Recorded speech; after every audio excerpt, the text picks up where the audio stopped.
My mom explained why she's always been partial to my sister.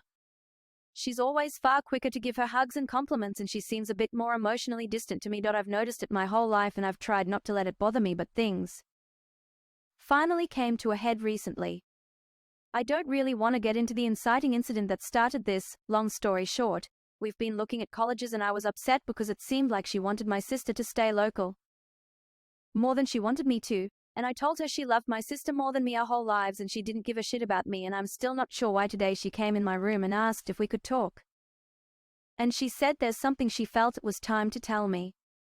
Then she opened up about her childhood, something she's never done, and explained that her father abused her sexually and she had brothers who abused her too. And it instilled a deep disdain towards men in her. She told me she's been meaning to go to therapy and get help, but she told me it breaks her heart that she ever made me feel like she loved me less than my sister, and she's been trying my whole life to get the fuck over it and grow up, and that it breaks her heart that I haven't had the mom I deserve. She started crying and I hugged her and told her I loved her and she was a great mom and I was lucky to have her.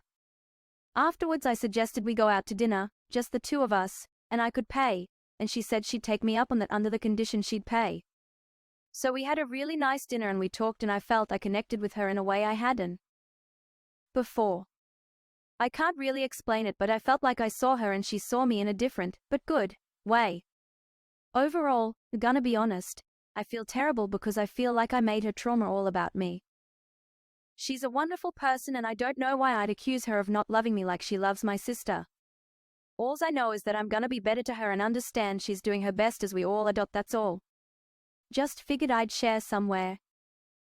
Okay, yes, my mom has been making mistakes with not getting treatment and how she's been more partial to my sister than me. However, that doesn't mean she's a horrible mother like a bunch of comments are insinuating. If I made my mother sound like she hated me or was blatantly awful to me, she doesn't and she isn't. I love her and she loves me and we're going to do better from now on.